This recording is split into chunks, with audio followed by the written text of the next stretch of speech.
வணக்கம். மீண்டும் வளைகுடா போர் 10வது நாளை தாண்டியும் ஈரான் நிமிர்ந்து தான் நிற்கின்றது.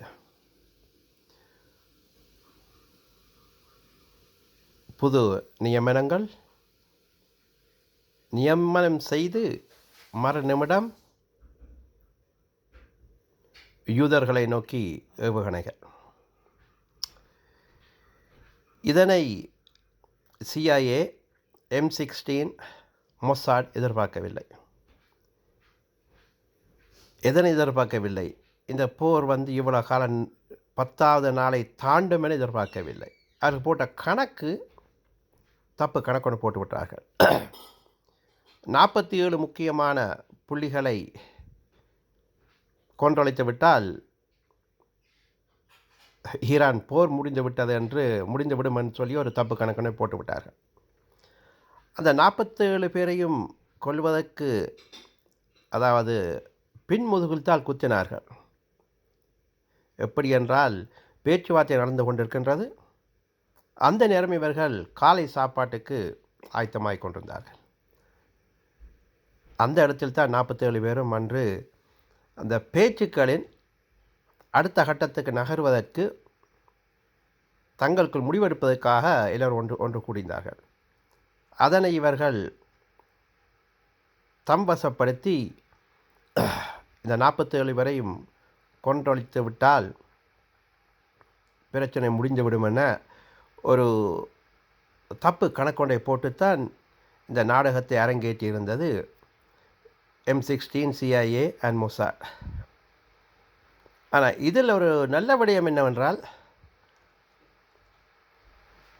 இந்த தாக்குதலை தாக்குவதற்கு முன் மொசாட் சற்று பின்னின்றிருக்கின்றது.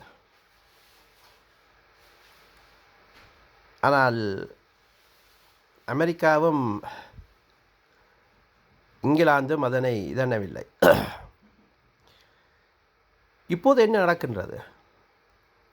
இப்போதுதான் உலகத்தில் மூலை முடுக்கில் இருக்கும் மக்கள், பாமர மக்கள் கூட இதன் தாக்கத்தை உணர்கின்றனர்.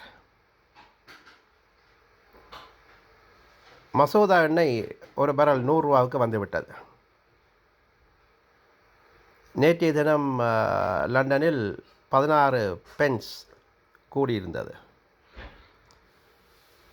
அப்போ வாகனங்களுக்கு மாத்திரம் நாங்கள் எண்ணெய் பாவிப்பதில்லை.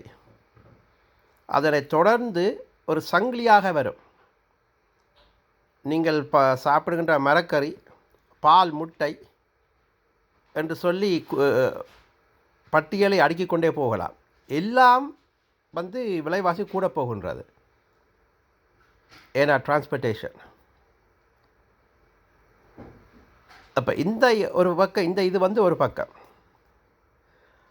அப்போ அமெரிக்காவும் மொசாடும் இப்போ என்ன செய்தாங்கன்னா, ஓகே முதலாவது இது அடித்து துளைப்போம்னு சொல்லி போட்டு, ஓகே முதலாவது சரி வரையில் பிளான் பி போட்டு தள்ளுவோம் 2 குண்டுகளை சருமாரியாக போட்டார்கள். அதுக்கு பதிலாக ஈரானும் முக்கியமான இந்த ஏவுகணைகளை பெருசாக பாவிக்கவில்லை. சிறிய ரக, அதாவது 5000, 10,000 பெறுமதியான ட்ரோன்களை பாவித்தார்கள். அந்த $10,000-20,000 பெறுமதியான ட்ரோனை அடிப்பதற்கு அமெரிக்காவும் இஸ்ரேலும் ஒவ்வொரு மிசைலுக்கும் எத்தனையோ $1 மில்லியன் பெறுமதியான மிசைல்களை அடித்தார்கள். 100 ரூபா தொடக்கம் 2000, 10,000 வரை பெறுமதியான ட்ரோனை அடிப்பதற்கு வேறு வழி இல்லை. அப்போ ஈரான் இப்போவும் அந்த ட்ரோன்களை விட்டு கொண்டான் இருக்கின்றது. இப்போ 5 ரூபாய்க்கு வர ட்ரோனுக்கும் கட்டாயம் அடிப்பார்கள். அப்போ இவர்களின் ஸ்டாக் பாயில் குறைந்து போய் கொண்டிருக்கின்றது. திடீரென பிளான் பியை போட்டார்கள். அப்போ இதுவரை காலமும் அமெரிக்கா இராணுவ தளவாடங்கள், இராணுவ முகாம்களை தாக்கினார்கள் வளைகுடா நாட்டில். ஈரான் 2 நாட்களுக்கு முன்னர் அறிவித்தார்கள், நாங்கள் வளைகுடா நாட்டில் தங்களது தாக்குதல்களை நிறுத்தப் போகின்றோம் என்று சொல்லி அறிவித்தார்கள். அந்த அறிவித்தல் வந்தவுடன் அமெரிக்காவும் மொசாடும் என்ன செய்தார்கள்? அடுத்த கட்டமாக சென்று எண்ணெய் குதங்களை கடத்தார்கள். ஈரானில் உள்ள எண்ணெய் குதங்களை. சரி, எங்களை எண்ணெய் குதத்து தான் இப்போ நீ அடிக்கிறாய் என்று போட்டு ஈரான் என்ன செய்து விட்டது? கட்டா சவுதியில் இருக்கிற எண்ணெய் குதங்களுக்கு அவர்கள் அடிக்க தொடங்கிவிட்டார்கள். இப்போ மசோதா எண்ணெய் விலை கூடிக்கொண்டு போய்விட்டது, திடீரென்று கூடிவிட்டது. ஆப்பிழுத்த குரங்கு போல இப்போ என்ன செய்வதுன்னு தெரியாமல் இருக்கின்றார்கள். ஈரானை வெல்ல முடியாது. பரப்பளவு மக்கள் கூடிய ஒரு நாடு ஒன்று. மற்ற அவர்களிடம் என்ன இருக்கின்றன்னு தெரியாது. இந்த போருக்கு இன்னும் அவர்கள் கடல் மைன்ஸை இன்னும் இறக்கவில்லை. கப்பல்களை தாக்க வழிக்கிடவில்லை. கப்பலை தாக்குவார்கள் என இவர்கள் சிந்தித்து அப்ரஹாம் லிங்கன் கப்பலை கிட்டத்தட்ட 900 நாட்டிக்கல் மைல் தூரத்தில் கொண்டே வச்சிருக்கிறார்கள். பயத்தில் வெனிசுவேலாவில் இருந்த போர்க்கப்பலை இங்கு அழைத்தார்கள். அப்போ மாலுமிகளுக்கு இடையில் பிரச்சனை. லீவின்றி எத்தனையோ மாத கணக்கில் அவர்கள் கப்பலுக்கே இருக்கிறார்கள். அப்போ இப்படியான சிக்கல் ஒன்று அவர்கள் மத்தியில் ஓடிக்கொண்டிருக்கின்றது. இப்போது அடுத்த கட்டமாக என்ன செய்வது? இப்போது அடுத்த பிளான் சிக்கு வந்திருக்கிறார்கள். எப்படி என்றால் மிக விரைவில் தொடங்குவார்கள். B-52 லாங் ரேஞ்ச் ஃப்ளைட் பொம்மர்ஸை கொண்டு வந்து யூகேயிலிருந்து, இங்கிலாந்திலிருந்து கார்பெட் பம்மிங் செய்ய போகிறார்கள். செய்யட்டும். செய்து எதனை சாதிக்க போகிறார்கள்? ஒன்றுமே செய்ய முடியாது. இதுக்கிடையில் மிக விரைவில் அமெரிக்கா வளைகுடா நாட்டை வைத்து ஒரு சமரசம் பேசுவதற்கான ஒரு முயற்சியில் இறங்குவார்கள். ஆனால் ஈரான் கடை செஞ்சாலும் தாங்கள் போக மாட்டார்கள். நீ வந்தால் அது வேறு பிரச்சனை, நாங்கள் இறங்க மாட்டோம். ஏன்னா அவங்களுக்கு தெரியும், நான் அழியப் போகிறேன், நான் உன்னை அழிப்பேன் என்று ஒரு இதொன்று இருக்கின்றது. அப்போ இதில் ஆப்பிளித்த குரங்காக இருப்பது யார்? இது போதாதென்று இன்று கனடா வரிந்து கட்டி கொண்டு போருக்கு போகிறதுக்கு நிற்கிறார்கள். இது கனடாவுக்கு தேவையில்லாத வேலை ஒன்று. இது கனடாவுக்கு தேவையில்லாத வேலை. அது மாத்திரமில்லை, வேறு நாடுகளும் போருக்கு சென்றால் அங்கே ஒன்றுமே சாதிக்க போகிறது ஒன்றுமே இல்லை. ஐரோப்பாவில் மிக விரைவில் ஆங்காங்கே குண்டுகள் வெடிக்கலாம். எந்த நாட்டை நீ அழிக்கிறாய், நான் உண்ட நாட்டில் நான் ஏதாவது செய்து ஓட்டு போவேன்னு சொல்லி போட்டு 10 பேர் வலிக்கிடலாம். இது சர்வசாதாரணமான விடயம் ஒன்று. இது இப்போ அமெரிக்காவுக்கு ஈரானிலிருந்து ஏவுகணைகள் வராது. ஆனால் இங்கிலாந்துக்கு ஈரானின் ஏவுகணை பறந்து செல்லக்கூடிய இது இருக்கின்றது. நேரடியாக இங்கிலாந்து இதில் ரங்கமேயாயின் இங்கிலாந்தில் தாக்குதலை மேற்கொள்ளும் ஈரான். அதிலும் மாற்று கருத்துக்கு இடமில்லை.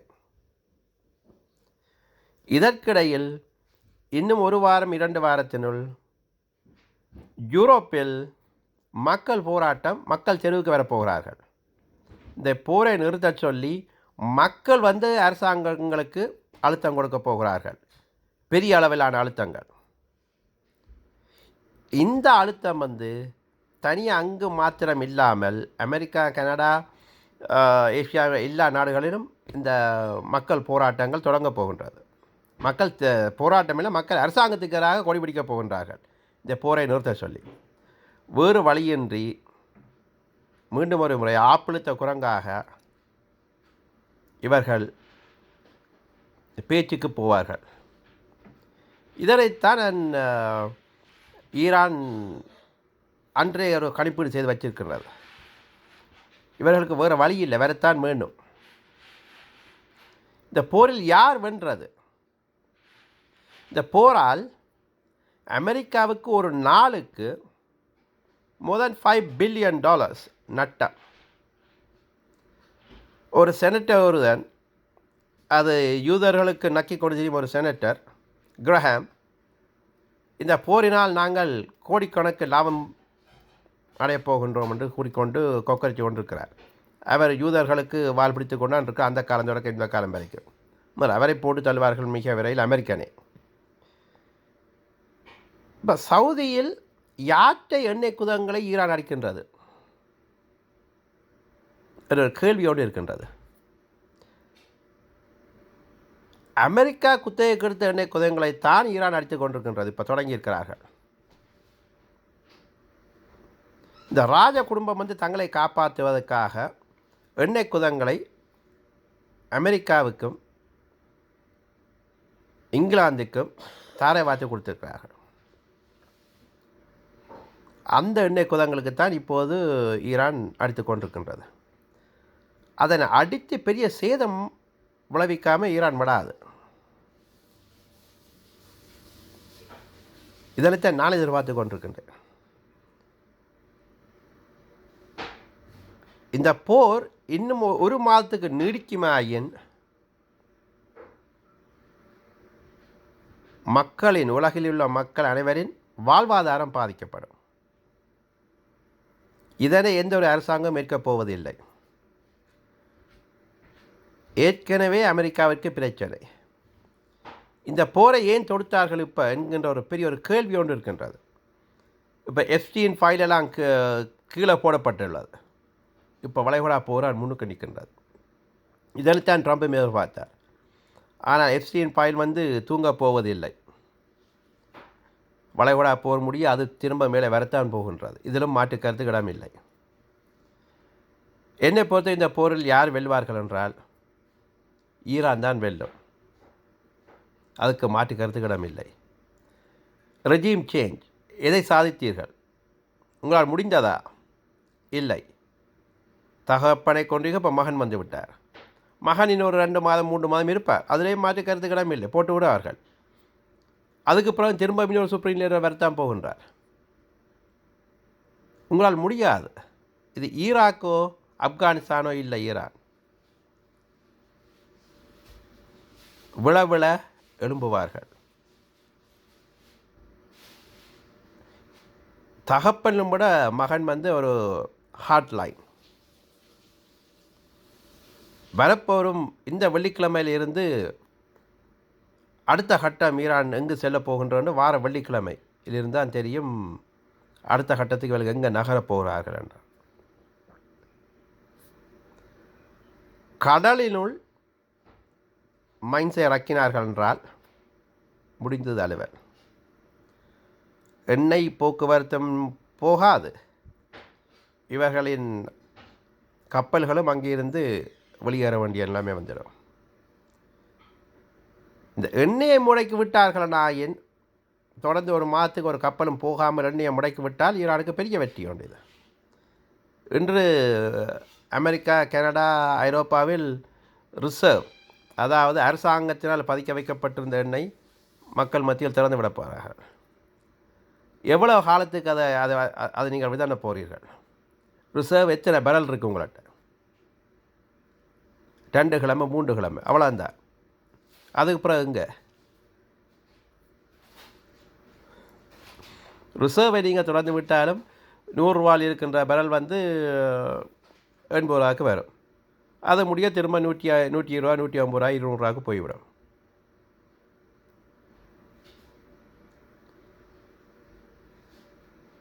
இதுதான் இப்போதைய நிலைமை. மீண்டும் அடுத்த வீடியோவில் சந்திப்போம். நன்றி, வணக்கம்.